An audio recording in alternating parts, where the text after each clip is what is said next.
Ivy Monroe gripped the coffee pot so tight her knuckles went white. The scalding liquid hit Nathaniel Hale's $1,000 suit like a weapon. The entire restaurant went silent. At 27, Ivy had spilled coffee on plenty of customers. But never on the most feared billionaire in Ohio. Never on the man who sued people for breathing wrong. Never on someone who could destroy her life with a phone call. Nathaniel Hale didn't scream. He didn't rage. He just stared at her with those ice-blue eyes like he'd seen a ghost. "I'm so sorry," Ivy whispered. Her hands shook as she grabbed napkins. "Please don't sue me. I can't afford." "What's your name?" His voice was quieter than she expected. "Ivy. Ivy Monroe." She dabbed at his soaked shirt, fighting tears. "I'll pay for dry cleaning. I'll work extra shifts. Whatever it takes." He caught her wrist. Not rough. Gentle. Like she might break. "You look exactly like." He stopped. Shook his head. "Never mind." The other waitresses watched from behind the counter. They probably thought she was about to get fired. Or arrested. Nathaniel Hale was famous for destroying people who crossed him. But he just stood up, pulled out his wallet and left a $100 tip. "Keep the change," he said, walking away. Ivy stared at the money. More than she made in 2 days. Why would he tip her after she ruined his suit? Her manager rushed over. "What did you do?" "I spilled coffee on him." "And he didn't scream? Didn't threaten to shut us down?" Ivy shook her head. She was just as confused. The rest of her shift crawled by. Every customer reminded her of the morning's disaster. By closing time, her feet ached and her heart felt heavy. She drove home in her beaten Honda, thinking about her mother lying in the hospital bed. The cancer was winning. The bills were piling up. And Ivy was drowning. Their tiny apartment looked even smaller when she walked inside. Mail scattered across the kitchen table. Most of it read. Past due. Final notice. The usual. But one envelope made her stomach drop. Eviction notice. 30 days to come up with 3 months' rent. $15,000. Might as well be 15 million. Ivy sank into the couch and cried. She'd worked 3 jobs for 2 years. Saved every penny. But medical bills ate money faster than she could earn it. She was 27 years old and completely alone. Her ex-fiancé had left her 6 months ago. Said he couldn't handle the stress of her mother's illness. Said he needed someone who could focus on him. Then he moved in with her best friend 2 weeks later.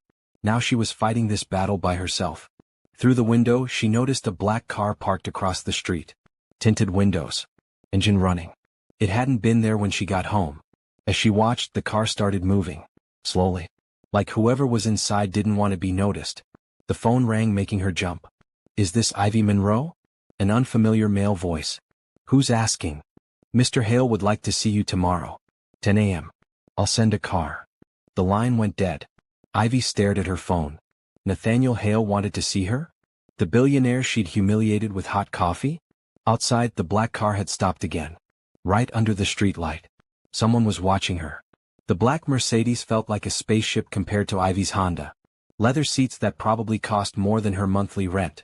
A driver who spoke in whispers. Classical music that made her feel underdressed. She wore her only good dress.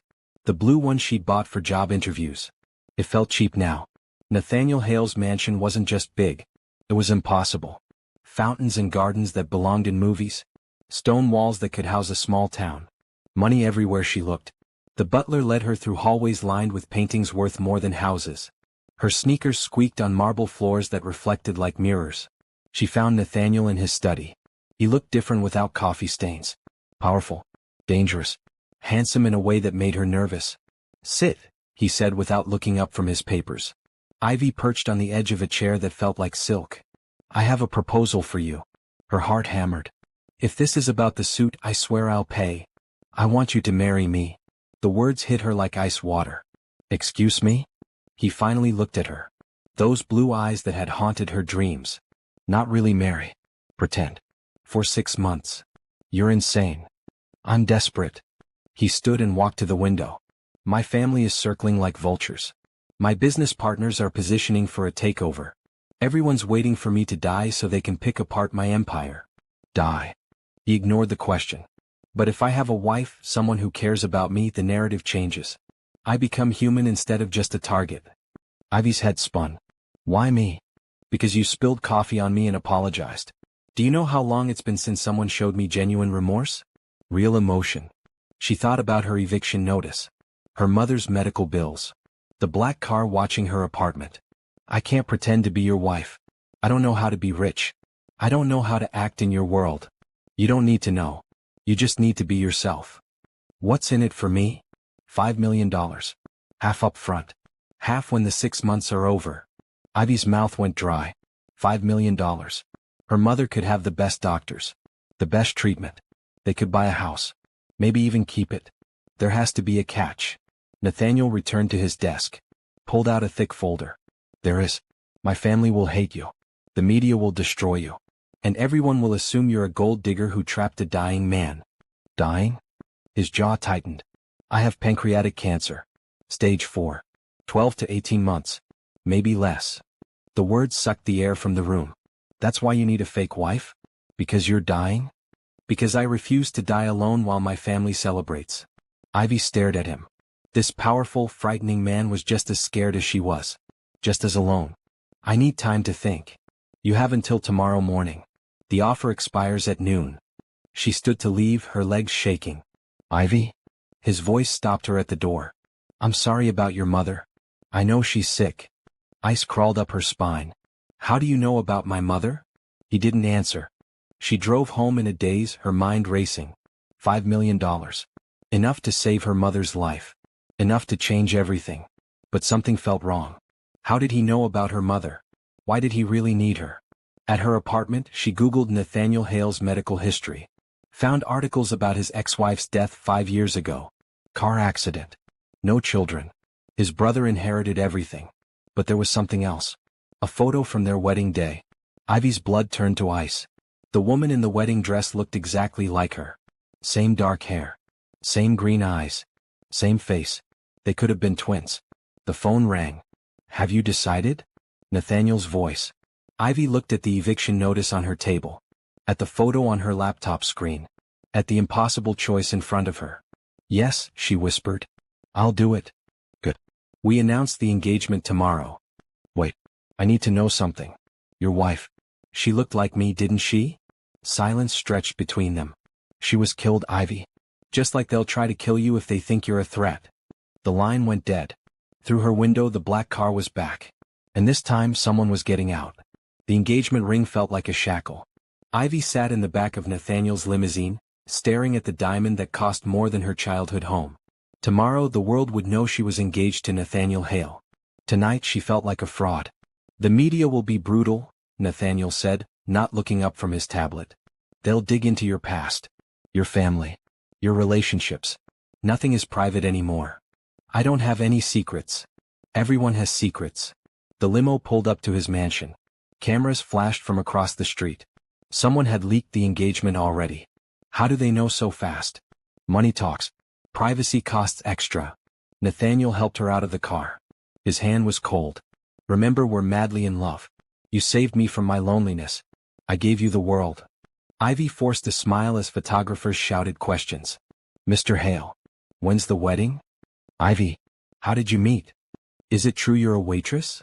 The mansion's doors closed behind them like a prison. Your things are being moved to the guest wing, Nathaniel said. We'll share public spaces but maintain separate bedrooms. For appearances and safety. Safety? My family arrives tomorrow. My brother Clayton. My ex-wife's sister Victoria. My business partner Marcus. They'll all want to meet the woman who stole my heart. His voice dripped sarcasm. Ivy followed him through the mansion, trying to memorize the layout. Everything felt cold. Expensive but empty. Like a museum where no one was allowed to touch anything. Your wife, she said. Eleanor. What happened to her?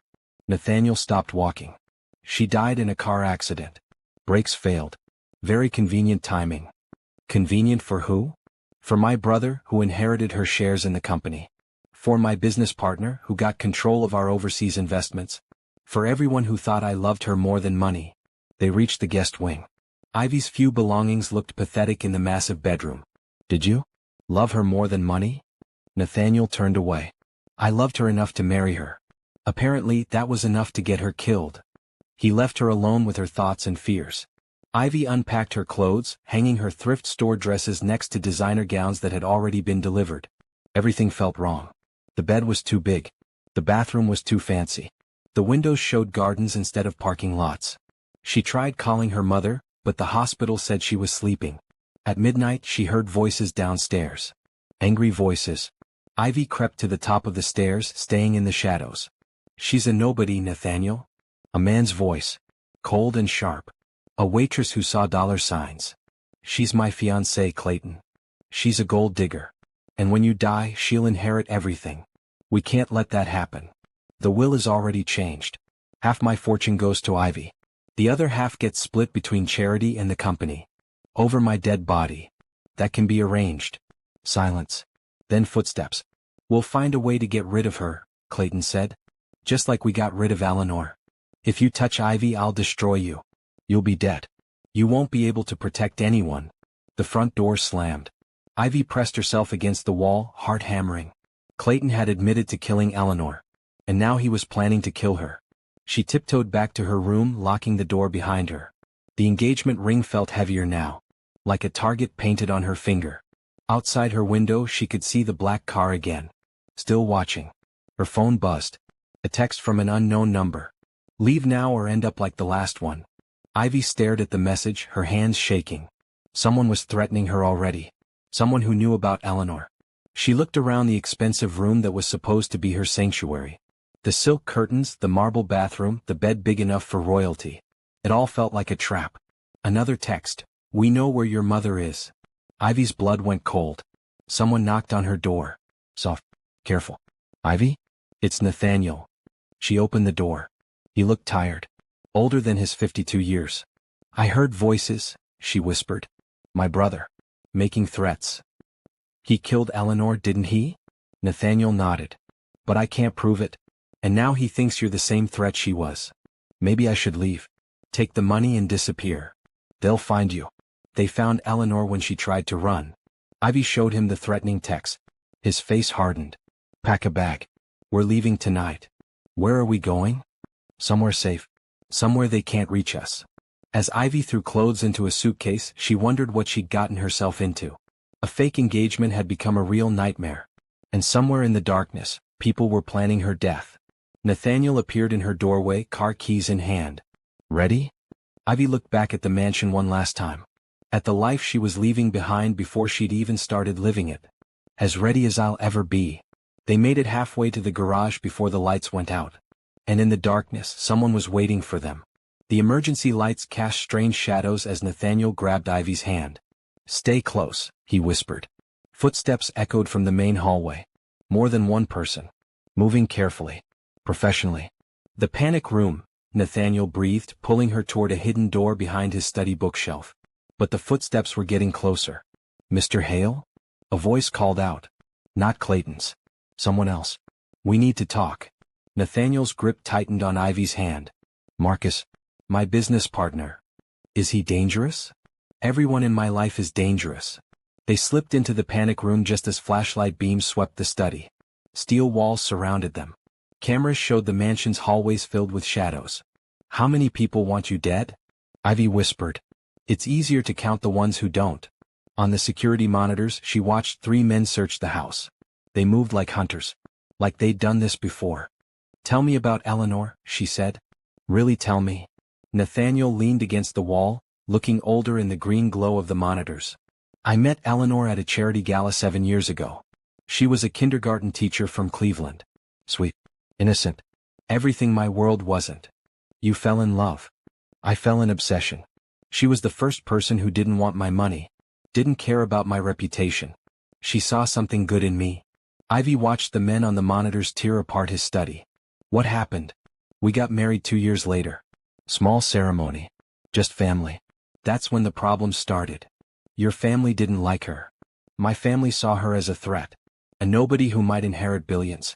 Clayton started pressuring me to make her sign a prenup. When I refused, he got creative.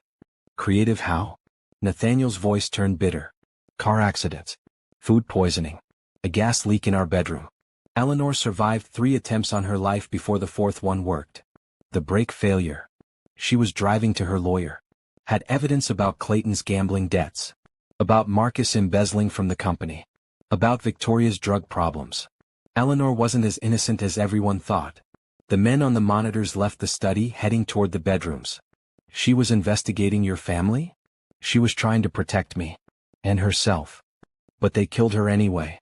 Made it look like an accident. No evidence. No witnesses. Just a tragic car crash that made me a grieving widower. Ivy felt sick. And now they think I'm the same threat. Because you are.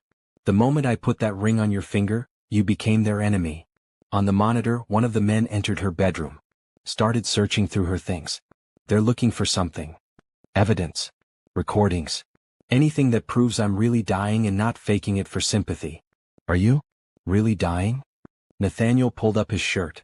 Ivy gasped. The scar ran from his chest to his abdomen. Fresh stitches still held the skin together. Surgery 3 weeks ago. They removed half my pancreas. Bought me maybe 6 extra months. I'm sorry. Don't be sorry. Be smart. Eleanor was sorry and it got her killed. The men finished searching and left through the front door. The mansion fell silent. We wait 1 hour, Nathaniel said. Then we leave. Where will we go? I have a house in Montana. Off the grid. No neighbors. No cell service. Somewhere we can think. As they waited, Ivy studied Nathaniel's profile in the green light. This wasn't the cold billionaire from the coffee shop. This was a man watching his life crumble. A man who'd lost everyone he loved. Why me? She asked.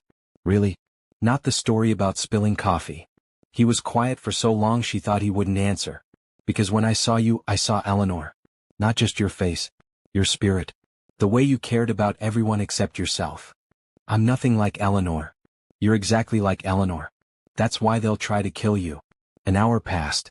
The mansion stayed silent. Time to go, Nathaniel said. They slipped out of the panic room and headed for the garage. Nathaniel's BMW sat in the darkness like a promise of escape. But as they reached for the car doors, Ivy noticed something wrong. The tires, she whispered. All 4 tires had been slashed. Deep cuts that would have sent them crashing if they tried to drive. Plan B, Nathaniel said, pulling out his phone. I thought there was no cell service here. There isn't. This is satellite. My personal security team. He made a quick call. 2 minutes later, a helicopter landed on the mansion's back lawn. As they ran toward the aircraft, Ivy looked back at the mansion one last time. It looked different now. Less like a palace and more like a tomb. You okay? Nathaniel shouted over the rotor noise. Ivy climbed into the helicopter, her heart racing. Ask me in 6 months. The helicopter lifted off, carrying them into the night. But on the ground, someone was filming their escape. And by morning, the whole world would know that Nathaniel Hale and his mysterious fiancée had disappeared. The hunt was about to begin. The cabin in Montana looked like something from a postcard. Log walls, stone fireplace, mountains stretching to the horizon. No neighbors. No paparazzi. No death threats. For the first time in days, Ivy could breathe. It's beautiful, she said, stepping onto the wooden porch. Eleanor loved it here. Nathaniel unlocked the front door. We spent our honeymoon in this cabin. Inside, everything felt frozen in time. Photos of Nathaniel and Eleanor on the mantel. Her books still on the shelves. Her coffee mug in the kitchen sink. You haven't changed anything. I couldn't. This was the only place she felt safe. Ivy picked up one of the photos. Eleanor looked radiant. Happy. Alive. I'm not her, she said quietly. I know. Then why does this feel like I'm replacing her? Nathaniel took the photo from her hands, studying it like he was memorizing every detail. Because part of me wishes you could. The admission hung between them like a confession. Ivy explored the cabin while Nathaniel made phone calls to his security team. 2 bedrooms, 1 bathroom, a kitchen that belonged in a magazine. Simple but elegant. Like Eleanor. She found more photos in the bedroom dresser. Eleanor teaching kindergarten. Eleanor at charity events. Eleanor laughing at something off camera. In every photo she looked genuinely happy. You're torturing yourself, Nathaniel said from the doorway. She was a good person. Yes. And it got her killed. Ivy put the photos away. Tell me about the cancer. Really tell me. No lies. Nathaniel sat on the bed, suddenly looking fragile. Diagnosed 4 months ago. Started with stomach pain I ignored. By the time I saw a doctor, it had spread. How long do you really have? 6 months. Maybe 8 if I'm lucky. Are you scared? Terrified. Not of dying. Of dying alone. Ivy understood. She'd watched her mother face cancer every day for 2 years. The fear never went away. Is that why you need a fake fiancé? So you won't be alone? Partly. But mostly because I can't let Clayton inherit everything. He'll destroy the company. Fire thousands of employees. Turn my life's work into nothing. So you're using me to protect your legacy. I'm using you to protect innocent people. That evening they cooked dinner together. Simple pasta with vegetables from the garden Eleanor had planted. It felt domestic. Normal. Like they were a real couple instead of strangers running from killers. What was your engagement like? Nathaniel asked. Before he left. Ivy's hand went to her throat. She'd worn a small silver necklace every day for 3 years. Now it was gone, replaced by diamonds that felt like chains. Troy proposed at Christmas. Nothing fancy. Just us in my apartment. Said we'd get married after Mom got better. But he couldn't handle the stress. He said I chose her over him. That I was too depressed. Too tired. That he needed someone who could make him happy. His loss. I used to think so. Now I wonder if he was right. Nathaniel reached across the table, covering her hand with his. He was wrong. About everything. His touch sent unexpected warmth up her arm. This man who terrified business rivals was being gentle with her. Are we going to pretend this is real? She asked. What do you mean? The engagement. The relationship. Or do we just wait here until you die? Nathaniel pulled his hand away. What do you want it to be? Before Ivy could answer, his phone rang. Nathaniel? A woman's voice. Panicked. Thank God you're okay. Victoria? How did you get this number? Clayton's going crazy. He thinks you're hiding assets. He's hired private investigators. Victoria was Eleanor's sister. The one Nathaniel said had drug problems. Let him waste his money. There's more. The FBI is asking questions about Eleanor's accident. Nathaniel went rigid. What kind of questions? About the brake lines. About Clayton's alibi. About the life insurance policy. Ivy watched his face change. Hope and fear at the same time. Are they reopening the case? I don't know. But Clayton's scared. Really scared. Good. Nathaniel, be careful. If they really killed Eleanor, they won't hesitate to kill Ivy. The line went dead. The FBI is investigating Eleanor's death? Ivy asked. Apparently. That's good news, right? If they can prove Clayton killed her. They might also discover I've been planning this fake engagement for months. That I hired investigators to find you specifically because you look like her. Ivy's stomach dropped. You what? I've been searching for someone who looked like Eleanor for 6 months.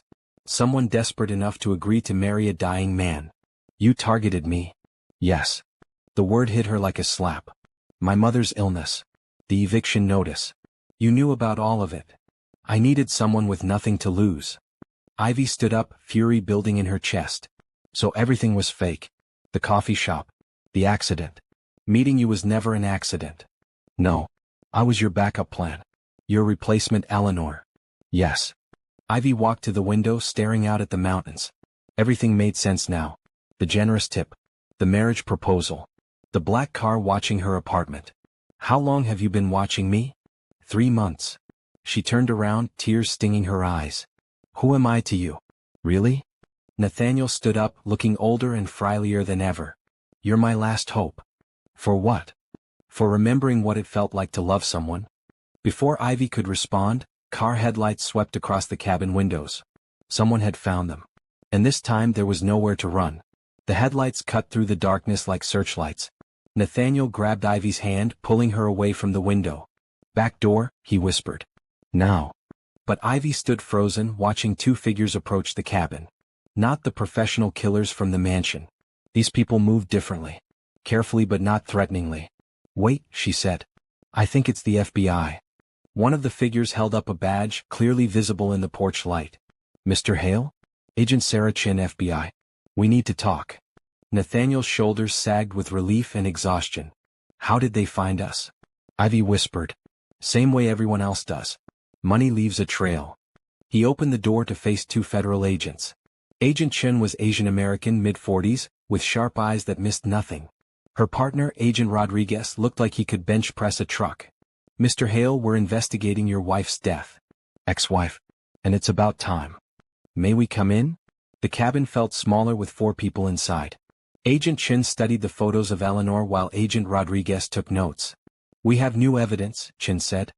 Forensic analysis of the brake lines shows they were cut with professional tools. This wasn't an accident. I've been telling people that for 5 years.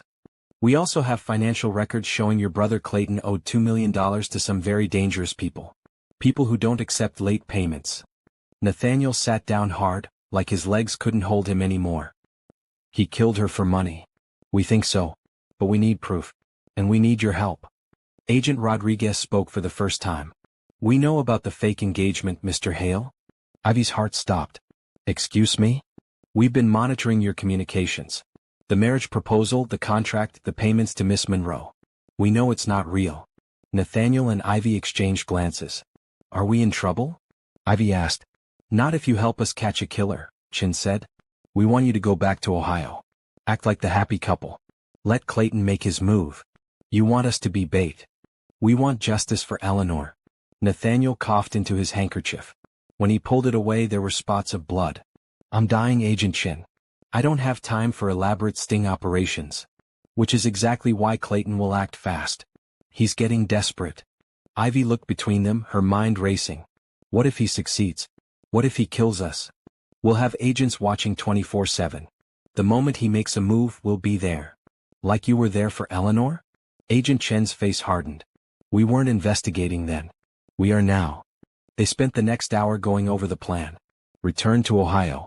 Announce a wedding date. Make Clayton believe his inheritance was slipping away. Then wait for him to crack. There's something else, Chin said as they prepared to leave. Your brother isn't working alone. We have evidence of at least 2 other conspirators. Who? We're not sure yet. But someone with access to your medical records. Someone who knew about your cancer before you told anyone. After the agents left, Ivy and Nathaniel sat in silence by the fireplace. Are we really going to do this? She asked. Do we have a choice? We could disappear. Take your money and vanish somewhere they can't find us. And let Clayton get away with murder? Ivy studied his face in the firelight. Despite everything he'd put her through, she saw something worth fighting for. Not just for Eleanor.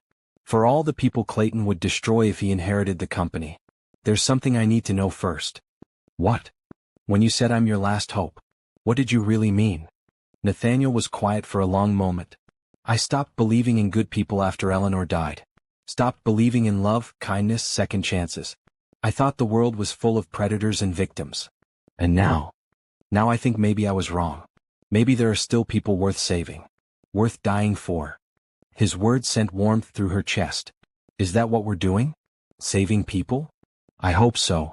That night, Ivy lay in Eleanor's bed, staring at the ceiling. Everything in the room reminded her of the woman she was pretending to replace. The books about teaching children. The photos of family vacations. The wedding dress hanging in the closet. She got up and touched the fabric. Silk and lace that cost more than her car. Eleanor had been beautiful in this dress. Happy. And loved. She would have wanted justice, Nathaniel said from the doorway. I'm not her. No. You're something else. Something Clayton won't expect. What's that? Someone with nothing left to lose. The next morning, they flew back to Ohio in Nathaniel's private jet. The media was waiting at the airport. Cameras flashed as they walked to the waiting limousine. Ivy, are you pregnant? Mr. Hale, is it true you're getting married next month? How do you respond to accusations that this is a publicity stunt? Nathaniel squeezed her hand. Remember, we're madly in love. Right.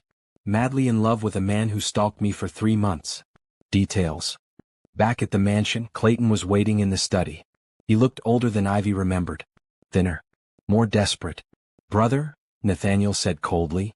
Nathaniel. And the lovely bride-to-be. Clayton's eyes lingered on Ivy in a way that made her skin crawl. We've set a date, Nathaniel announced. 3 weeks from Saturday. Clayton's face went pale. 3 weeks? That's rather sudden. When you're dying, time is precious. About that. I've been talking to your doctors. They seem optimistic about your prognosis. My doctors are bound by confidentiality agreements. Money talks louder than ethics. Nathaniel stepped closer to his brother. Stay away from my medical team, Clayton. Or what? You'll have me killed. I won't have to. Cancer's doing it for me. Clayton left without another word, but Ivy caught the look in his eyes. Rage mixed with calculation. He's planning something, she said. Let him plan. The FBI is watching. That afternoon, Ivy's phone rang. Her mother's doctor. Miss Monroe? I'm afraid I have bad news. Your mother's condition has worsened. We need to discuss her treatment options. I'll be right there. I'm coming with you, Nathaniel said. You don't have to. Yes, I do. At the hospital, they found Ivy's mother unconscious in the ICU. Machines keeping her alive. Tubes and wires turning her into something barely human. Dr. Martinez explained the situation. The cancer had spread faster than expected. They could try more aggressive treatment, but the odds were slim. How long without treatment? Ivy asked. Days. Maybe a week. Ivy sank into the chair beside her mother's bed, holding her thin hand. I should have been here. You're here now, Nathaniel said quietly. I've been playing dress-up with you while she was dying alone. You were trying to save her life. Was I? Or was I just running away from watching her die? Nathaniel knelt beside Ivy's chair. Eleanor used to visit children's hospitals. Spend hours reading to kids with cancer. You know what she told me? Ivy looked at him through her tears. She said the bravest thing a person can do is love someone who's dying. Because you know it's going to hurt. You know you're going to lose them. But you love them anyway. I don't know how to let her go. You don't have to. Not yet. Ivy's mother squeezed her hand. So faint it might have been imagination. Mom? Her mother's eyes fluttered open, focused on Ivy's face. Sweetheart, she whispered. You look different. Different how? Happy. Like you found something worth fighting for. Ivy glanced at Nathaniel, who was pretending not to listen. Maybe I did. Her mother's eyes moved to Nathaniel. Is this him? The one making my daughter glow. Mom, this is Nathaniel. The coffee shop man, her mother said with a weak smile. Ivy told me about spilling coffee on a handsome stranger. Nathaniel stepped forward. Mrs. Monroe, it's an honor. Take care of her. She thinks she's strong, but she breaks easy. I will. Promise me. I promise. Ivy's mother closed her eyes, but kept holding Ivy's hand. She's exhausted, Dr. Martinez said. But her vitals are stronger than this morning. Sometimes patients rally when they see their family happy. They stayed until visiting hours ended. In the parking garage, Ivy finally broke down. I can't do this, Nathaniel. I can't lose her and pretend to be your perfect fiancé and survive your brother's assassination attempts all at the same time. You don't have to pretend anymore. What do you mean? He cupped her face in his hands. Somewhere between the coffee shop and right now, this stopped being fake for me. Before she could respond, he kissed her. Gentle at first, then desperate. Like a man drowning who'd found something to hold on to. When they broke apart, Ivy's head was spinning. Nathaniel. I know this is complicated. I know I'm dying. I know I manipulated you into this. But I need you to know that what I feel for you is real. What do you feel for me? Everything I thought I'd never feel again. A car door slammed somewhere in the parking garage. They both turned. Clayton stood 30 feet away, no longer hiding. His face twisted with rage. How touching, he called out. A dying man's last desperate attempt at love. Clayton, Nathaniel warned. Did you tell her about the will, brother? About how she inherits everything if you die while you're married? That's not why. Of course it is. It's always about money. Clayton started walking toward them. You know what's funny? Eleanor thought she was different too. Thought you actually loved her. I did love her. Then why couldn't you save her? The question hit Nathaniel like a physical blow. You killed her. Prove it. Clayton was close enough now that Ivy could see the madness in his eyes. This wasn't just about money anymore. This was about revenge. I won't let you destroy another innocent woman, Nathaniel said. You don't have a choice. You'll be dead soon. And accidents happen to grieving widows all the time. Clayton pulled something from his jacket. Not a gun. A syringe. Insulin overdose, he said conversationally. Very hard to trace. Very easy to explain. Diabetic bride-to-be makes a tragic mistake. I'm not diabetic, Ivy said. You will be. Posthumously. He lunged forward. But Nathaniel was faster than his cancer should have allowed. He tackled Clayton, sending them both crashing into a concrete pillar. The syringe skittered across the garage floor.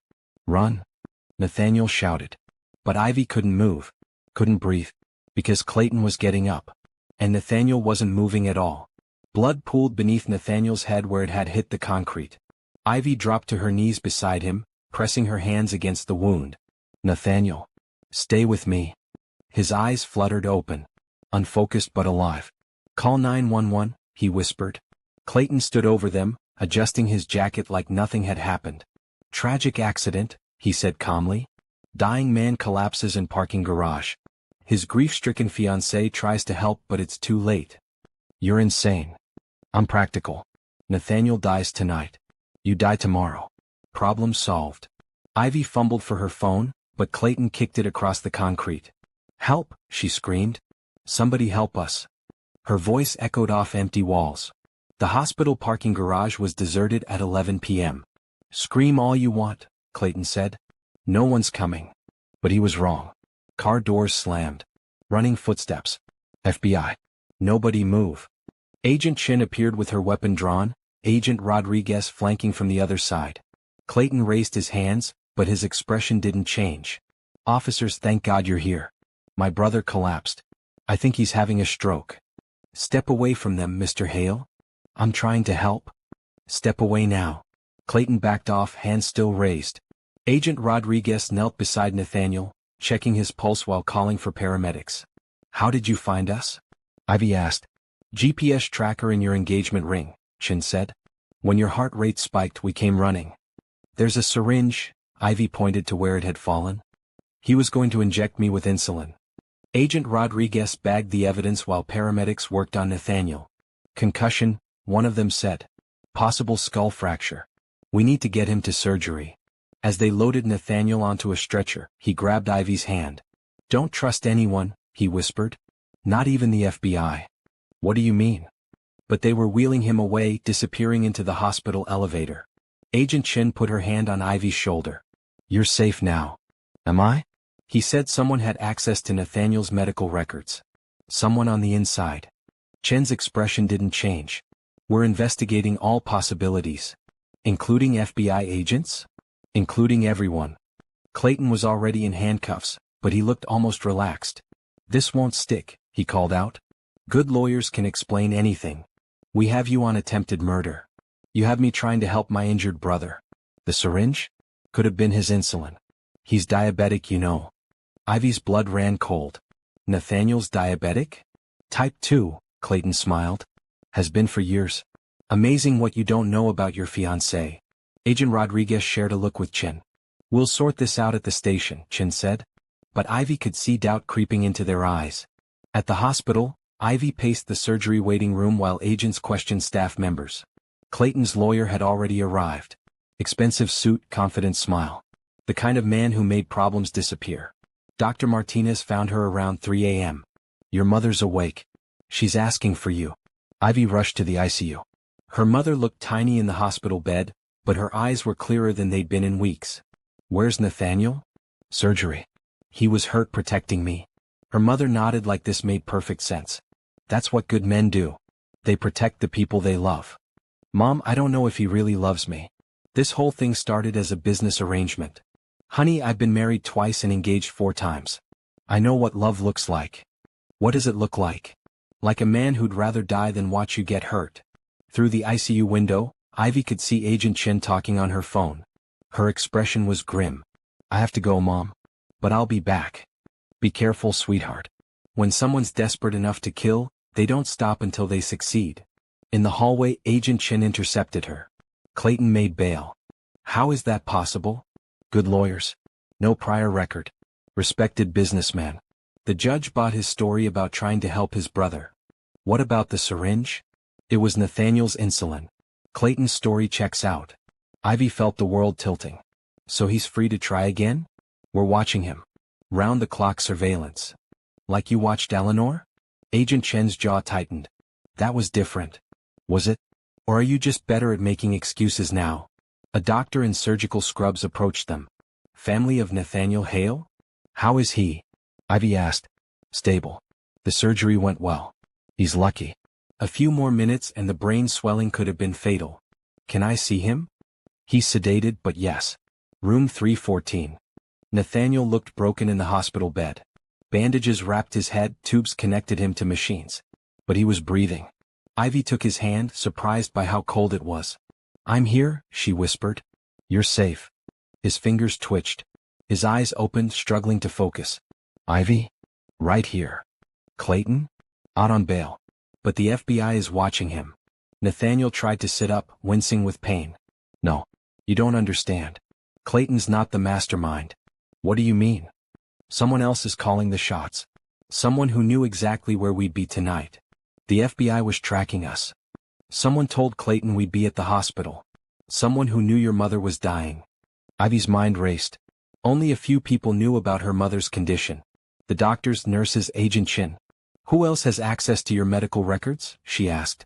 My personal physician. Dr. Harrison. He's treated me for 15 years. Could he be working with Clayton? I don't know. I don't know who to trust anymore. A nurse entered to check Nathaniel's vitals. Visiting hours are over, she said kindly. He needs rest.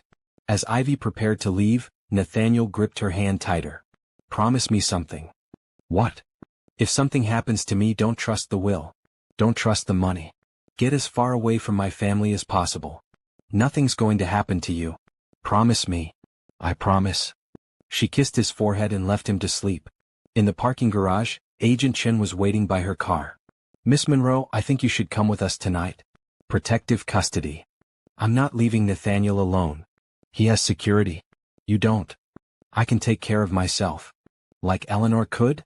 The comparison stung, but Ivy stood her ground. I'm not Eleanor. No, you're not.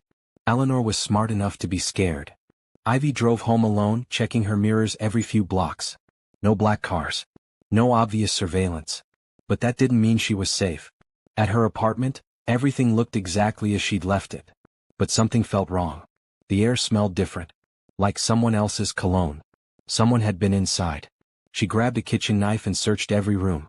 Nothing missing. Nothing obviously disturbed. But on her kitchen table, there was a single red rose. And a note, last warning. Leave town or join Eleanor. Ivy double-checked all the locks, drew the curtains, and settled into her couch with the knife within reach. Her phone buzzed. Text message from an unknown number. Check the news. She turned on the television. The late-night anchor was reading breaking news.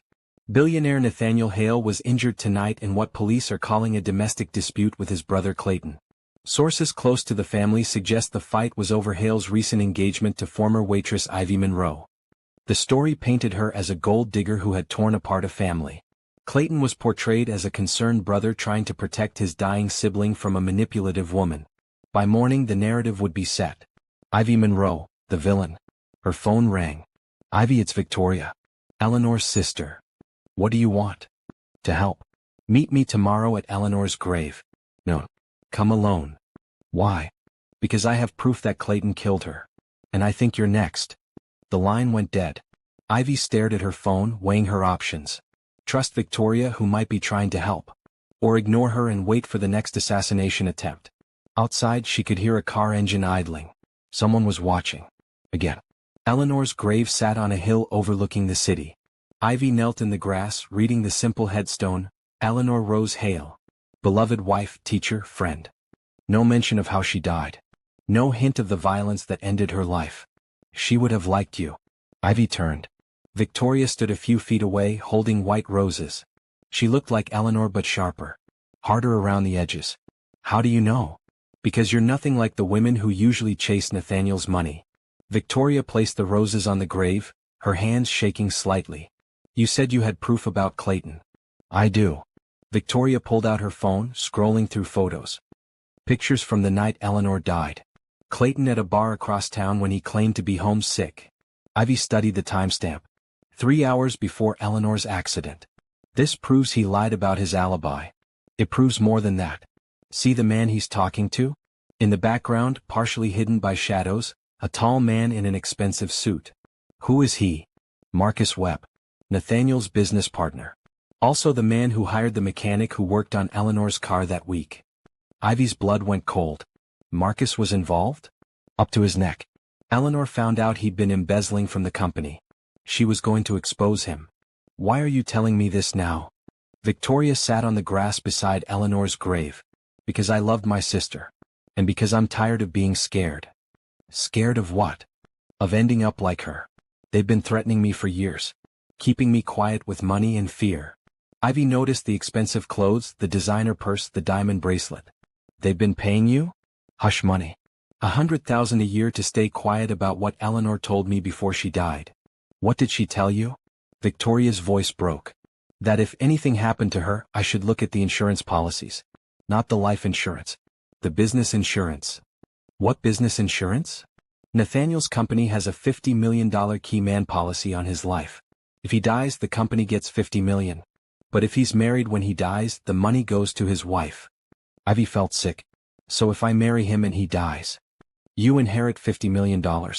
Unless you die first. Then who gets it? The company. Which means Marcus and Clayton split it. The pieces clicked into place. Clayton wasn't just trying to prevent her from inheriting. He was positioning himself to collect an insurance windfall. We have to tell the FBI. The FBI has been investigating for 6 months. What do they have? Nothing that sticks. So what do we do? Victoria stood up, brushing grass off her dress. We make them confess. How? By giving them what they want. A chance to kill you. Ivy's phone rang before she could respond. The hospital. Miss Monroe? Mr. Hale is awake and asking for you. At the hospital, Nathaniel looked better. Color in his cheeks, clarity in his eyes. How do you feel? Ivy asked. Like I got hit by a truck driven by my brother. She told him about her conversation with Victoria. About the insurance policy and Marcus's involvement. $50 million, Nathaniel said quietly. I'd forgotten about that policy. Victoria wants to set a trap. Make them think they have a chance to kill me. Absolutely not. It might be the only way to get justice for Eleanor. I won't let you risk your life for a dead woman. His words stung more than they should have. Is that what Eleanor is to you? Just a dead woman? Eleanor is the past. You're my future. What future? You're dying, Nathaniel. In 6 months I'll be alone either way. But you'll be alive. Dr. Martinez knocked and entered. Mr. Hale, there's been a development with your test results. What kind of development? The blood work we ran after your surgery. There are some irregularities. Nathaniel tensed. The cancer spreading? Actually, no. That's the strange part. Your cancer markers have improved significantly. Better than we've seen in months. How is that possible? We're not sure. But whatever's been happening in your life lately, it seems to be helping. After the doctor left, Ivy and Nathaniel sat in silence. Maybe you're not dying, she said finally. Maybe this whole thing was based on a lie. Would that change anything? Between us? Ivy considered the question. Would she have agreed to the fake engagement if she'd known he might survive? Would she have developed feelings for him if their time together wasn't limited? I don't know. Her phone buzzed. Text from Agent Chin, Clayton and Marcus meeting tonight. Industrial District. We need you to wear a wire. The FBI wants me to spy on them, she told Nathaniel. I'm coming with you. You just had brain surgery. And you just found out there's a conspiracy to kill you. We're both walking wounded. That evening, Agent Chin fitted Ivy with a recording device so small it was invisible. You don't have to get close, Chin explained. Just near enough for the microphone to pick up their conversation. What if they search me? They won't expect surveillance. They think they're in control. What if they try to kill me on the spot? We'll be watching. Any sign of danger and we move in. But as they drove toward the industrial district, Ivy noticed something troubling. Agent Rodriguez wasn't with them. Where's your partner? She asked. Following Clayton. Making sure he doesn't slip away. Something in Chen's tone made Ivy uneasy. Too casual. Too rehearsed. Agent Chen, how long have you been investigating Eleanor's death? 6 months. Since we received an anonymous tip. What kind of tip? Photos. Documents. Evidence that her death wasn't accidental. From who? Chin didn't answer immediately. We never found out. The evidence arrived by mail. No return address. They pulled into an abandoned warehouse district. Empty buildings stretched in every direction. Are you sure this is right? Ivy asked. Positive. They're meeting in warehouse 7. But as they walked toward the building, Ivy saw something that made her blood freeze. Agent Rodriguez's car. Parked behind warehouse 9. Empty. Agent Chin, she said carefully, I think we should wait for backup. There's no time. They'll be gone soon. Chin pushed open the warehouse door. Inside, the building was dark except for a single light hanging from the ceiling. Clayton and Marcus stood beneath it, but they weren't talking. They were waiting. Welcome, Miss Monroe, Clayton called out. Right on time. Agent Chin stepped aside, no longer pretending to be Ivy's protector. Thank you, Agent Chin, Marcus said. Your assistance has been invaluable. Ivy's heart hammered as the pieces fell into place. You're working with them. I'm working for them, Chin corrected. Have been for 2 years. What about Rodriguez? Taking a permanent vacation. In the shadows, Ivy could see a body sprawled near some shipping crates. You killed a federal agent. We killed a problem, Clayton said. Just like we're going to kill you. Ivy backed toward the door but it slammed shut. The recording device, Marcus said. Remove it. Chin ripped the wire from Ivy's chest. Now what? Ivy asked. Now you disappear, Clayton said. Industrial accident. Very tragic. Young woman falls into machinery while trespassing in abandoned warehouse. People will ask questions. People will forget. They always do. But as Clayton stepped forward, warehouse lights flooded the building. FBI.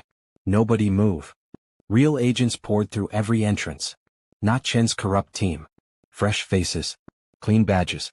Agent Sarah Chin, the team leader called out, you're under arrest. Chin drew her weapon, but she was outnumbered 20-1. Clayton and Marcus raised their hands but Clayton was smiling. You have nothing on us. We were just meeting with Agent Chin about the investigation. Actually, a familiar voice said from the shadows, we have everything. Nathaniel stepped into the light, carrying a recording device. You've been broadcasting for the last 10 minutes, he told them. Every confession. Every threat. Every admission of guilt. Clayton's smile faded. How did you? The same way you found us every time. Money. I bought better informants than you did. As they led Clayton and Marcus away in handcuffs, Ivy realized she was shaking. Is it over? She asked. The criminal part, yes, Nathaniel said. The rest is up to us. What rest? Deciding what happens next. Between us. Ivy looked around the warehouse. At the bloodstains. At the evidence of how close she'd come to dying. I need time to think. How much time? I don't know. Everything that's happened between us started with a lie. And ended with the truth. What truth? Nathaniel stepped closer. That I love you. Not because you look like Eleanor. Not because you're convenient. Because you're brave and kind and nothing like anyone I've ever known. I need to know you're going to live, Nathaniel. Really live. Not just survive long enough to settle scores. What if I can't promise that? Then we have nothing to build on. She walked away, leaving him standing in the empty warehouse. But as she reached her car, her phone rang. Ivy? Her mother's voice. Weak but urgent. Mom? What's wrong? They won't tell me what happened to you. The news says you were kidnapped. I'm okay. I'm coming to see you. Hurry, sweetheart. I think my time is running out. Ivy drove to the hospital with tears streaming down her face. She'd survived assassination attempts and criminal conspiracies. But she wasn't sure she could survive losing her mother. Especially not alone. Ivy's mother looked smaller than ever in the ICU bed. Tell me what happened, she whispered. The real story. So Ivy told her everything. The fake engagement, the murder attempts, the warehouse confrontation. Her mother listened without judgment. Do you love him? She asked when Ivy finished. I think so. But I'm scared. Of what? Of losing someone else I care about. Her mother squeezed her hand with surprising strength. Honey, love isn't about avoiding loss. It's about making the time you have count. What if his cancer comes back? What if it doesn't? What if you waste years being afraid instead of being happy? Dr. Martinez appeared in the doorway. I'm sorry to interrupt. Miss Monroe, there's been a development. With my mother? With Mr. Hale. His latest test results show something remarkable. They followed him to his office where medical charts covered the desk. Your fiancé's cancer appears to be in complete remission. Ivy's heart stopped. Remission. No trace of malignant cells. It's extremely rare but not unheard of. Sometimes the body fights back. How long has he known? We just confirmed it an hour ago. But he asked us to tell you first. Ivy drove to Nathaniel's mansion in a daze. No cancer. No death sentence. Everything between them would have to be redefined. She found him in his study staring at Eleanor's portrait. You're going to live, she said from the doorway. Apparently. How do you feel about that? Confused. Grateful. Terrified. Terrified. He turned to face her. I built my whole identity around being a dying man. Now I have to figure out how to live again. We both do. They sat in silence, the weight of possibility between them. The engagement, Ivy said finally. What happens now? That's up to you. Is it? Or do we just continue the lie because it's convenient? There's no lie anymore, Ivy. I love you. That's the only truth that matters. But do you love me, or do you love the idea of not dying alone? The question hung in the air like smoke. I don't know, he admitted. 6 months ago I was planning my funeral. Now I'm planning a future. Everything's changed. Including your feelings for me? No. Those are the only thing that makes sense. Ivy's phone rang. The hospital again. Miss Monroe, you need to come immediately. Your mother is asking for you. The drive to the hospital blurred together. Nathaniel insisted on coming, his hand steady on her shoulder as they rushed through the corridors. Her mother was surrounded by machines, but her eyes were alert. There's my girl, she whispered. And the man who loves her. Mom, save your strength. For what? I've been holding on to see you happy. Mission accomplished. Ivy took her mother's hand, feeling how fragile it had become. I'm scared, Mom. Of what? Of choosing wrong. Of getting hurt. Of being alone again. Her mother looked at Nathaniel. Do you promise to take care of her? With my life, he said without hesitation. Even if she's difficult? Even if she pushes you away when she's scared? Especially then. Good. Her mother closed her eyes, smiling. Then I can rest. The monitors went quiet at 3:47 a.m. Ivy held her mother's hand until it went cold, Nathaniel's arm around her shoulders. She waited, she said through her tears. She waited until she knew I'd be okay. She raised an incredible daughter. What do I do now? We figure it out together. The funeral was small. A handful of her mother's friends, some neighbors, Nathaniel. The press stayed away, finally giving them privacy when it mattered most. As they lowered the casket, Ivy felt something breaking loose inside her chest. Not just grief but fear. The terror of being completely alone in the world. But Nathaniel's hand found hers, steady and warm. You're not alone, he whispered, reading her thoughts. At the mansion that evening, Ivy sat in the garden where Eleanor used to work. The roses were blooming, carefully tended by someone who understood love. She planted these the year we got married, Nathaniel said, joining her on the bench. Do you still love her? I'll always love her memory. But memories don't keep you warm at night. Is that what I am? A warm body to keep the loneliness away. Nathaniel knelt in front of her, taking her hands. You're everything I never knew I needed. Eleanor was my first love. You're my last hope for happiness. Pretty words. True words. He pulled something from his pocket. Not the engagement ring he'd given her for show, but something smaller. Simpler. This was my grandmother's ring. She wore it for 63 years of marriage. Through poverty, war, loss, and joy. It's not worth much, but it's real. The band was thin gold, the diamond modest but clear. Ivy Monroe, will you marry me? Not for money or revenge or fear, but because I can't imagine my life without you in it. What if your cancer comes back? What if it doesn't? What if we get 50 years together instead of 6 months? What if you change your mind? What if you realize I'm not Eleanor? What if you realize you don't need to be? Ivy looked at the ring, thinking about her mother's words. Love isn't about avoiding loss. It's about making the time you have count. Yes, she whispered. He slipped the ring onto her finger. Perfect fit. When? He asked. Soon. Before either of us loses our nerve. They were married 3 weeks later in the same garden where Eleanor had planted roses. Just the two of them, a judge and Victoria as witness. Ivy wore a simple white dress she'd bought at a department store. Nathaniel wore a suit that probably cost more than her car. But when he looked at her walking down the makeshift aisle, none of that mattered. Do you, Nathaniel, take Ivy to be your lawfully wedded wife? I do. Do you, Ivy, take Nathaniel to be your lawfully wedded husband? She looked at this man who had started as a stranger, become an enemy, then a protector, then something indefinable. I do. You may kiss the bride. The kiss was soft, tentative. Like they were both afraid to believe this was real. That night, they sat on their bedroom balcony, looking out at the city lights. Any regrets? Nathaniel asked. Ask me in 50 years. What if I don't have 50 years? Then we'll make the most of whatever time we get. He pulled her close, and for the first time since her mother's death, Ivy felt peace. But at 2 a.m. her phone rang. Mrs. Hale? An unfamiliar voice. This is Detective Morrison, Cleveland Police. We have a problem. What kind of problem? Clayton Hale posted bail an hour ago. He's disappeared. Ivy sat up, instantly alert. What do you mean, disappeared? Cut off his ankle monitor. Ditched his car. We think he's coming for you. Through the bedroom window she could see a figure standing at the garden gate. Watching the house. Waiting. "Nathaniel," she whispered. "We're not safe yet." The figure at the garden gate wasn't moving. Nathaniel grabbed binoculars from his desk drawer, focusing on the shadow beneath the streetlight. "It's not Clayton," he said. "It's a woman." Ivy peered through the darkness. The figure was too far away to identify, but something about her posture seemed familiar. "Should we call Detective Morrison back? Let's see what she wants first." They crept downstairs, staying away from the windows.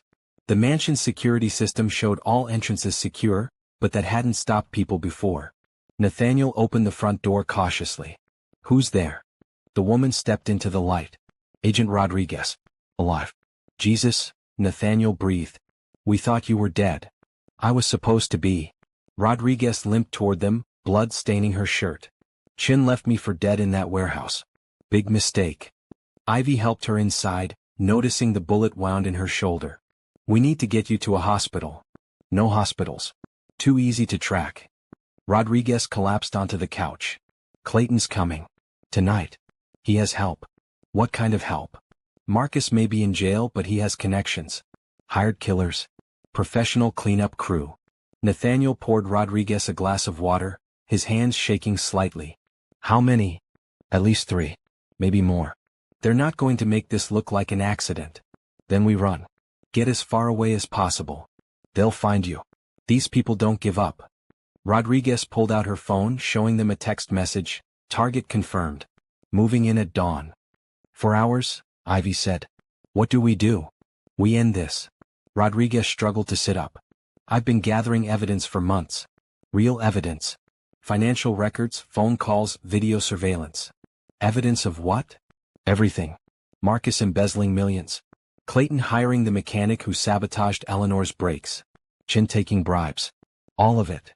She handed Nathaniel a flash drive. "This contains enough proof to put them all away forever. But we need to get it to the right people." "Who are the right people?" "If we can't trust the FBI. Internal Affairs. They've been investigating Chen's unit. They just needed proof." Ivy checked the security monitors. The street looked empty, but that didn't mean anything. "How do we know you're not working with them too?" Rodriguez showed her the bullet wound. "Because they tried to kill me. And because I have nothing left to lose. My partner's dead. My career's ruined. All I want is justice." Nathaniel studied the flash drive. "What's the plan?" "We upload this to a secure server. Send copies to Internal Affairs, the media, the Attorney General. Make it impossible to cover up. And then? Then we pray we live long enough to see them arrested." A sound outside made them freeze. Car doors slamming. Multiple vehicles. "They're here," Rodriguez whispered. Through the window, Ivy could see dark figures surrounding the mansion. Professional. Silent. Deadly. "The panic room," Nathaniel said. "Won't help. They'll just wait us out." Rodriguez checked her weapon. "Half a clip left. There's another way. The old servant tunnels. They connect to the neighbor's basement."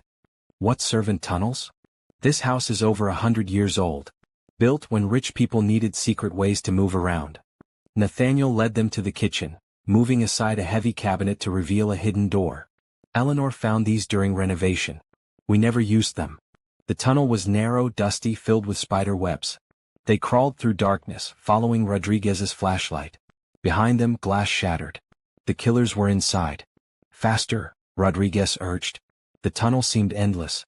Ivy's knees scraped against stone, her dress tearing on rough walls. But gradually she could see light ahead. They emerged in the neighbor's basement. An elderly couple's house, dark and silent. "Now what?" Ivy whispered. "Now we get this evidence to Internal Affairs." Rodriguez's phone had signal. She dialed a number, speaking quietly. "Agent Davis? It's Rodriguez. I'm alive and I have what you need." "Yes, everything." "No, we need protection first." She hung up. "They're sending a team." 20 minutes. Through the basement window, they could see lights blazing in Nathaniel's mansion. The killers were searching every room. "They'll figure out we escaped soon," Nathaniel said. "Let them. By then it'll be too late." Rodriguez was growing weaker, blood loss taking its toll. "If something happens to me," she told Ivy, "make sure that evidence gets out." "Nothing's going to happen. These people don't leave witnesses." A sound upstairs. Footsteps. The elderly neighbors coming down to investigate the noise. "Hide," Rodriguez whispered. But it wasn't the neighbors. Clayton stepped into the basement, gun drawn. "Hello, brother." "Miss Monroe." "Agent Rodriguez." Behind him, two men in black tactical gear. "How did you find us?" Nathaniel asked. "Thermal imaging. Heat signatures don't lie." Clayton's face was different. Calmer. More focused. Like a man with nothing left to lose. "You've caused me a lot of trouble." "Good. But it's over now. All three of you are going to have a tragic accident. House fire most likely. Very sad." Rodriguez tried to raise her weapon, but one of the tactical men shot her in the chest. She crumpled to the floor, the flash drive falling from her hand. Clayton picked it up. "Evidence? How quaint." "That's not the only copy," Ivy lied. "Of course it is. You haven't had time to make copies." He was right and they all knew it. "Any last words, brother?" Nathaniel stepped in front of Ivy, shielding her with his body. "Yeah. You're too late." "What do you mean?" "The upload finished 5 minutes ago. Everything's already in the cloud." Clayton's expression faltered. "You're lying." Rodriguez, dying on the basement floor, managed a weak smile. "Check your phone," she whispered. "News alerts." Clayton pulled out his device. His face went white. "Breaking. FBI corruption scandal exposed. Multiple arrests expected. Billionaire's brother linked to murder conspiracy. Agent Sarah Chin arrested on corruption charges." The stories were already going viral. Photos, documents, recordings. Everything Rodriguez had gathered over months of investigation. "How?" Clayton demanded. "Dead man switch," Rodriguez gasped. "If I didn't check in every hour, everything uploaded automatically." "You're lying." But sirens were already wailing in the distance. Getting closer. Clayton raised his gun toward Nathaniel. "If I'm going down, I'm taking you with me." But before he could fire, Ivy threw herself forward, tackling him. The gun went off. Pain exploded through Ivy's shoulder, spinning her around. She hit the concrete floor hard, blood spreading beneath her. "Ivy." Nathaniel's voice seemed far away. Through fading vision, she saw police flooding the basement. Clayton being handcuffed. Paramedics working on Rodriguez. And Nathaniel kneeling beside her, tears streaming down his face. "Stay with me," he whispered. "Don't you dare leave me now." But darkness was pulling her under. The last thing she heard was her mother's voice. "Love isn't about avoiding loss. It's about making the time you have count." Ivy woke up in a hospital room filled with flowers. Nathaniel sat beside her bed, holding her hand, looking like he hadn't slept in days. "How long?" she whispered. 3 days. "You lost a lot of blood." "Rodriguez." "Alive. Barely. She's 2 rooms down, being hailed as a hero." "Clayton?" "Federal prison. No bail. He's facing charges for Eleanor's murder, attempted murder, conspiracy, racketeering. He'll never see freedom again." Ivy tried to sit up, wincing at the pain in her shoulder. The evidence Rodriguez gathered? Enough to convict everyone involved. Marcus, Chin, 3 other corrupt agents, the hired killers. The whole conspiracy's unraveling. "So it's over?" "The criminal part, yes. But there's something else." Nathaniel's expression was serious. "What?" "The will reading is tomorrow. Turns out Eleanor left a letter to be opened only after Clayton was arrested for her murder." "What kind of letter?" "We'll find out tomorrow." Dr. Martinez appeared with Ivy's discharge papers. "You're lucky," he said. "The bullet missed all major arteries. You should make a full recovery." "When can I go home?"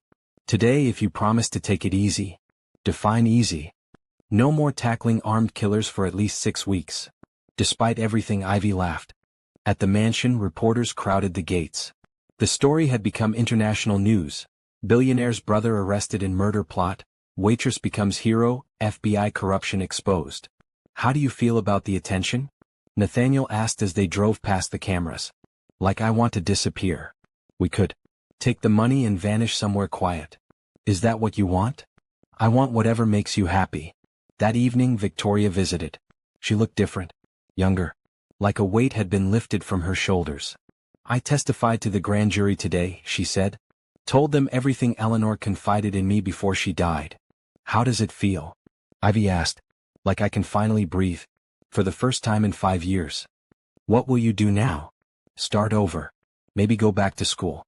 Eleanor always wanted me to be a teacher like her." The next morning, lawyers filled Nathaniel's study for the will reading. Eleanor's attorney, Mr. Patterson, looked uncomfortable. Before we begin with the standard provisions, he said, there's this letter. Eleanor's instructions were very specific. It was only to be opened if Clayton was ever convicted of a crime related to her death. He broke the seal on an envelope that had been waiting 5 years.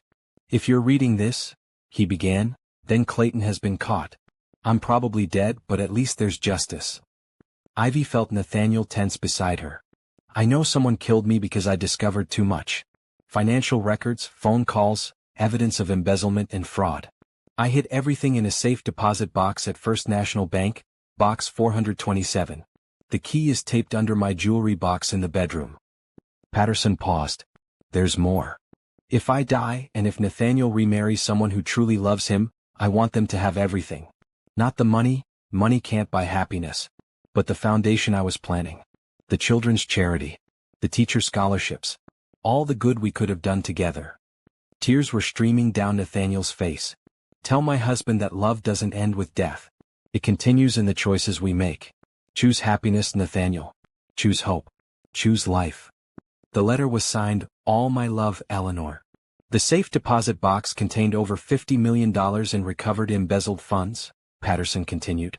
Mrs. Eleanor Hales will designate it all for charitable purposes, to be managed by her husband and any future spouse. Ivy stared at the legal documents. $50 million for charity. A foundation in Eleanor's name. She forgave you, she told Nathaniel quietly. She forgave us both.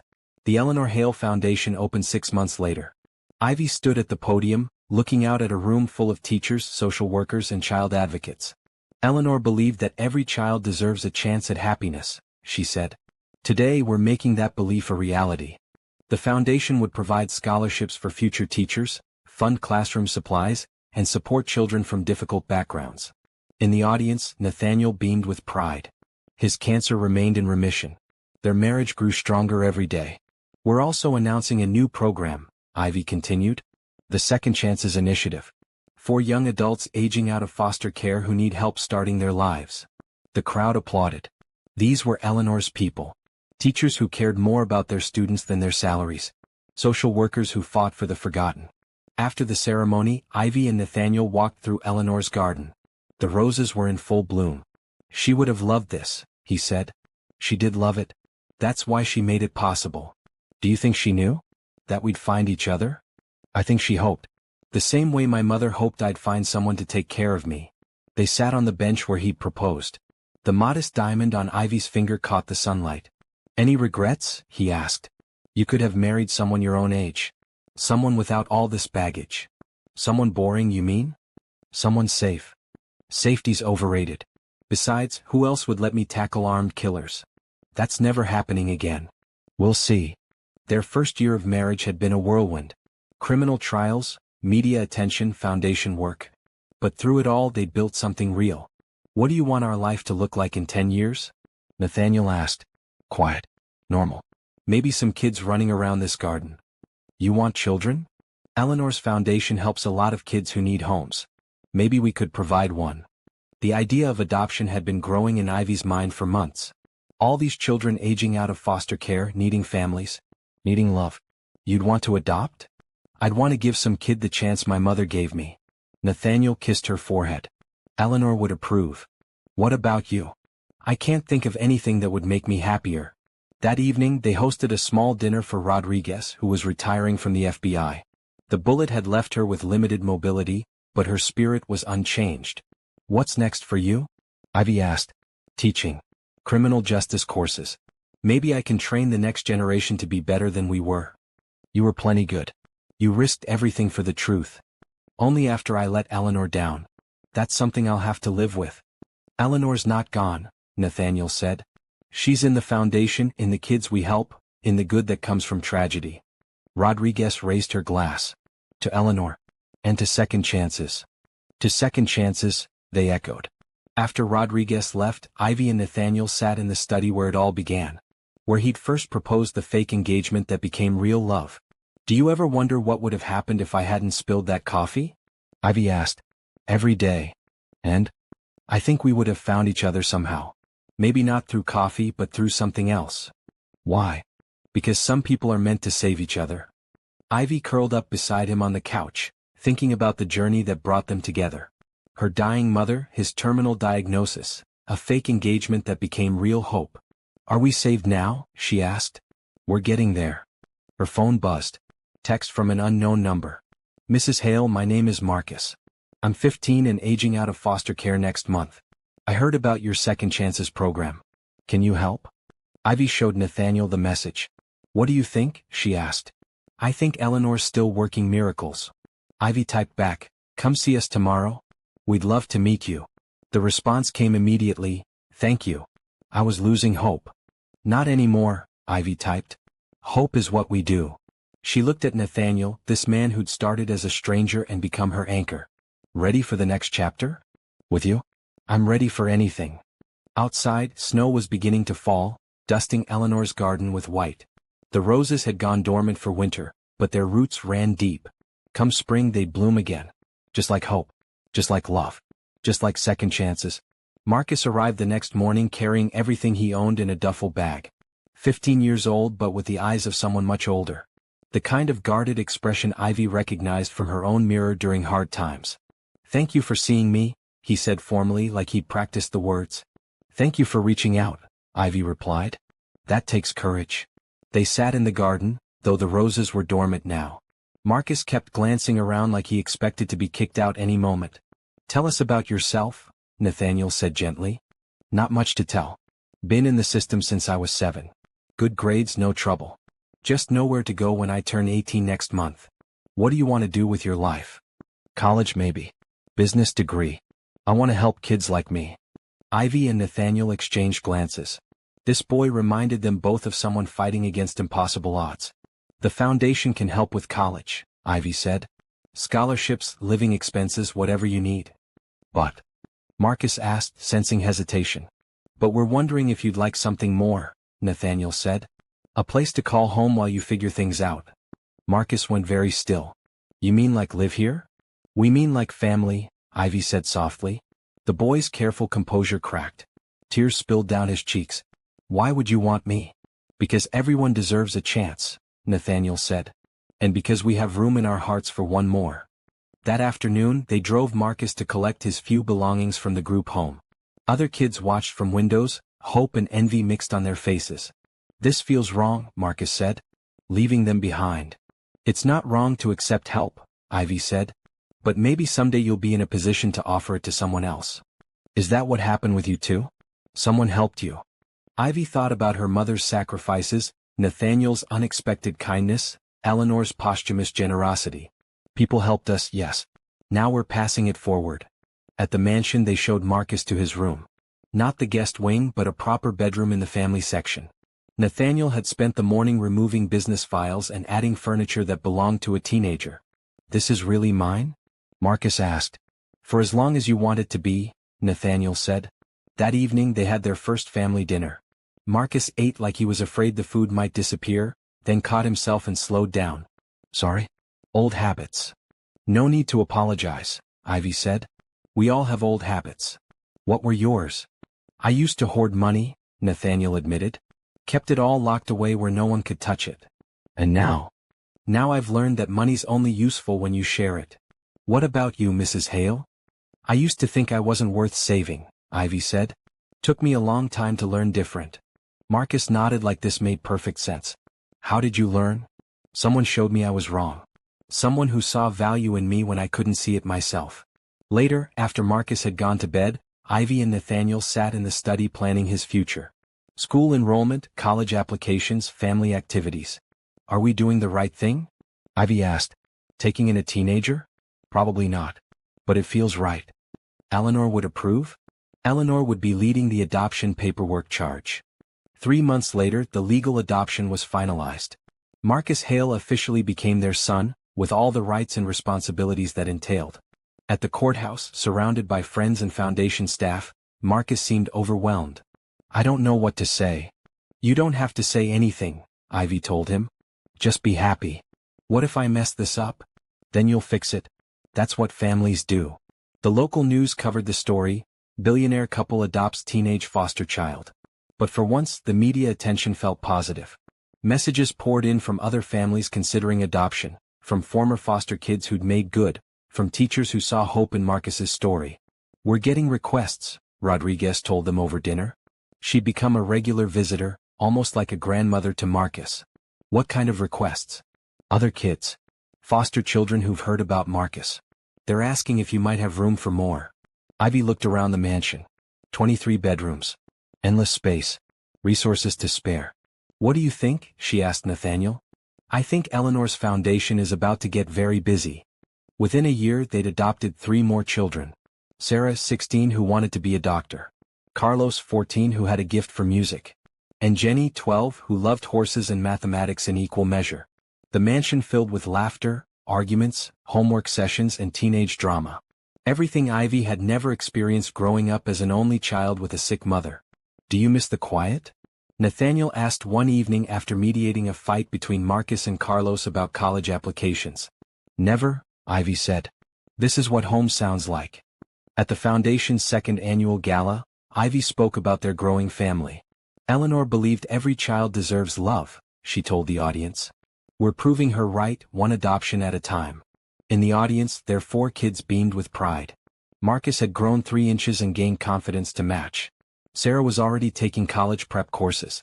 Carlos had been accepted to a prestigious music program. Jenny had taught herself advanced calculus. "But we're not just building a family," Ivy continued. "We're building a legacy. Every child we help today becomes someone who can help others tomorrow." After the gala, as they drove home together in their expanded family van, Jenny asked a question that made everyone quiet. "Mom, do you think our birth parents would be proud of who we're becoming?" Ivy considered the question carefully. These children had come from difficult circumstances. Abuse, neglect, abandonment. But they'd chosen to build something beautiful from their pain. "I think they'd be amazed," she said finally. "Not just proud. Amazed at your strength and kindness." "What about Eleanor?" Sarah asked. "Do you think she's proud?" Nathaniel glanced at Ivy in the rearview mirror. "I think Eleanor is exactly where she hoped to be," he said. "In a family that chooses love over fear." That night, after the kids were in bed, Ivy and Nathaniel walked through Eleanor's garden one more time. The roses were dormant again, but next spring would bring new blooms. "5 years ago you were planning to die alone," Ivy said. "5 years ago you were about to lose everything. And now we have everything that matters." Ivy's phone buzzed. Another message from a social worker about a child needing placement. "Ready for number 5?" she asked. "With you?"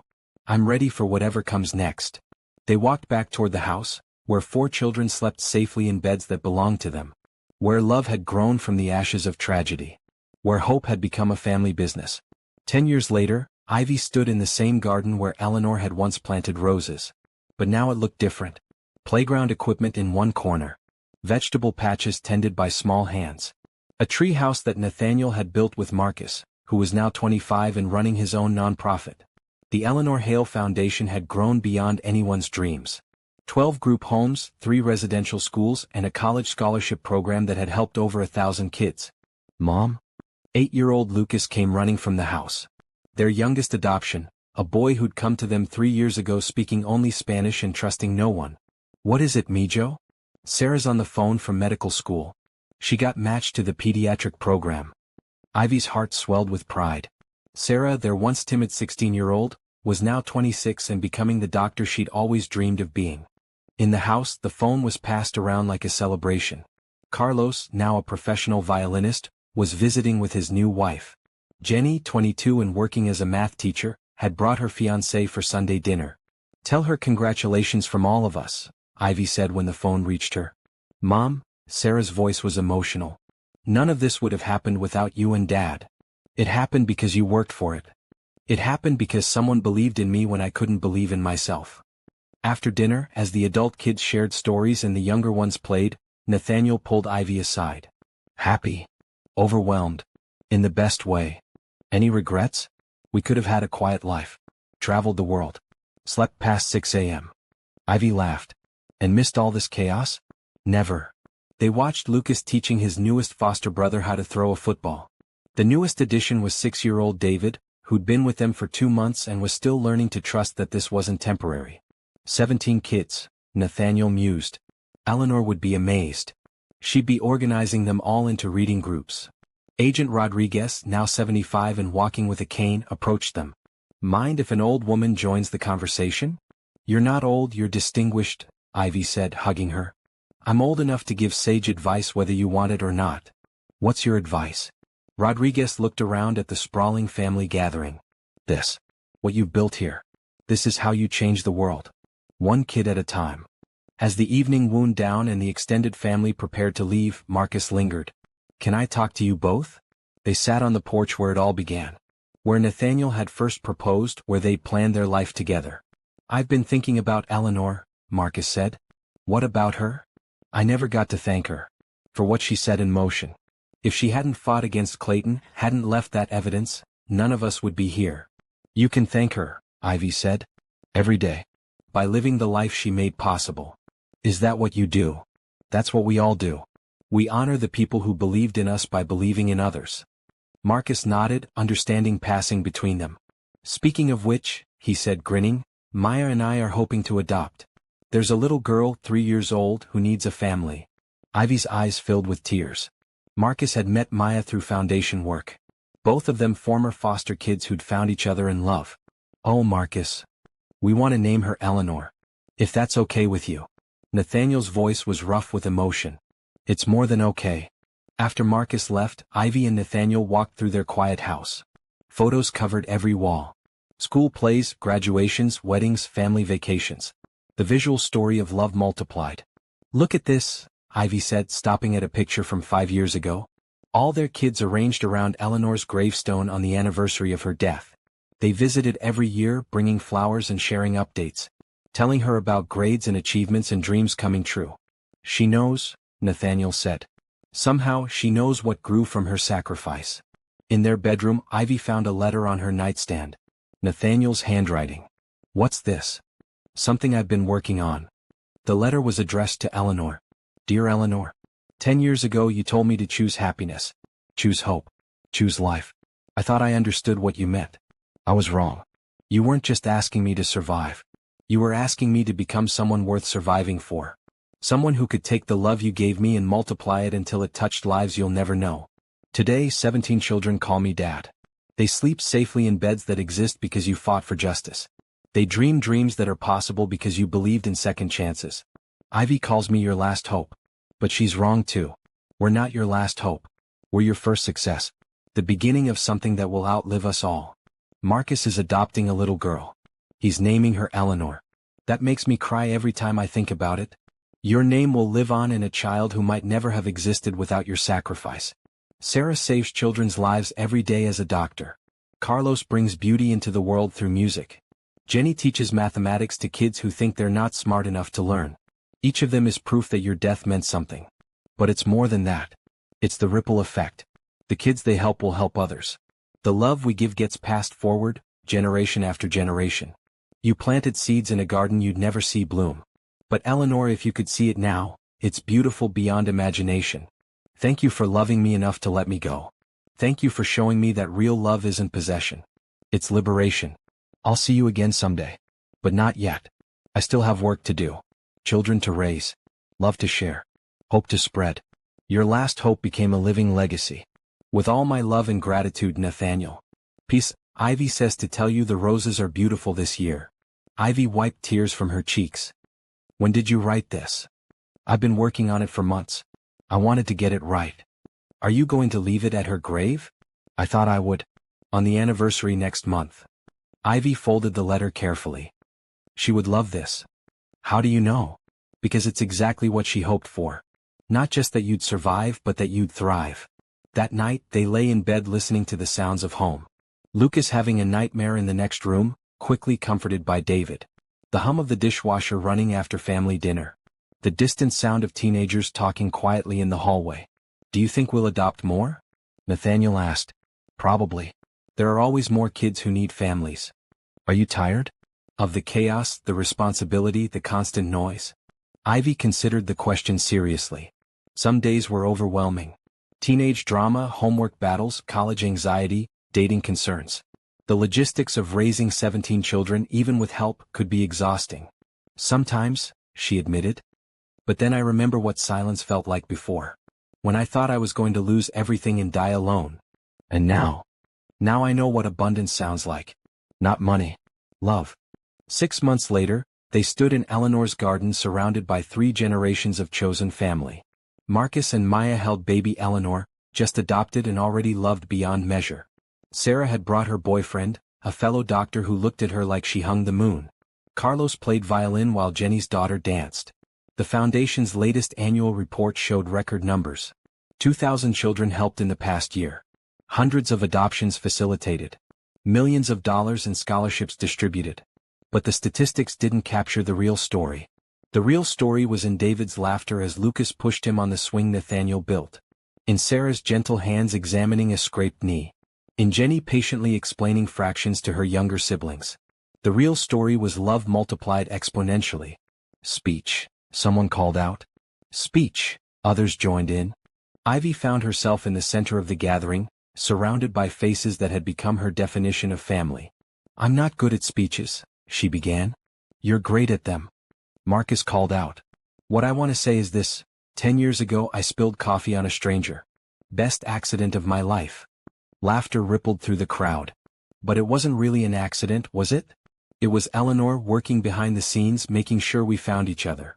She looked at Nathaniel, who nodded encouragement. Eleanor believed that love doesn't end with death.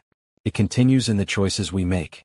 Every time we choose hope over fear, kindness over cruelty, love over indifference, we honor her memory. Baby Eleanor gurgled in Maya's arms as if agreeing.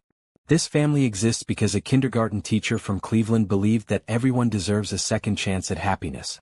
Every child here is proof that she was right. What about you, Mom? Lucas called out. Did you get your second chance? Ivy looked around at the faces she loved more than life itself.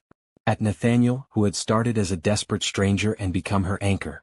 At Rodriguez, who had risked everything for justice.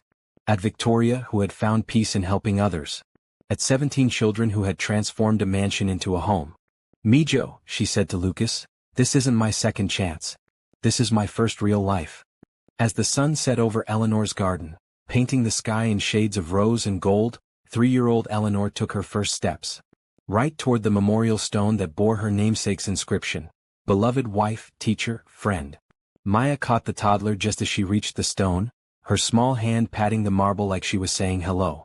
Look at that, Nathaniel whispered. Eleanor meeting Eleanor. Think they're having a conversation? Ivy asked. I think the original Eleanor is saying welcome to the family. That night, after everyone had gone home and the younger children were asleep, Ivy and Nathaniel walked one more time through the garden where it all began. The roses were in full bloom. Red and white and pink blossoms that filled the air with perfume. Eleanor's roses, tended now by children's hands and watered with love. No regrets. Nathaniel asked as he did every year on this anniversary. Only one. What's that? That Eleanor didn't get to see this. That she never got to meet the children who exist because of her courage. Who says she hasn't met them? Ivy looked at him curiously. Every time Marcus helps a struggling kid, Eleanor's there. Every time Sarah heals a sick child, Eleanor's hands guide hers. Every time we choose love over fear, Eleanor's spirit moves through us. You really believe that? I believe love is the only thing that survives death. And Eleanor's love has survived in ways she never could have imagined. As they walked back toward the house, Ivy noticed something new. A small plaque near the rose garden, installed by Marcus without fanfare. Eleanor Hale Memorial Garden, it read. Where hope blooms eternal. Below that, in smaller letters, in memory of those who planted seeds of kindness they would never see grow. Perfect, Ivy whispered. Inside, the house settled into its nighttime rhythm. David and Lucas whispering in their room about tomorrow's adventures. Jenny video calling Sarah to discuss wedding plans. Carlos composing music on his phone. The sounds of a family at peace. In their bedroom, Ivy found Nathaniel already asleep, Eleanor's picture on his nightstand as always. But now it sat beside photos of their children. Past and present intertwined. Before turning out the light, Ivy whispered the words she said every night. Thank you, Eleanor. For showing us that love doesn't end.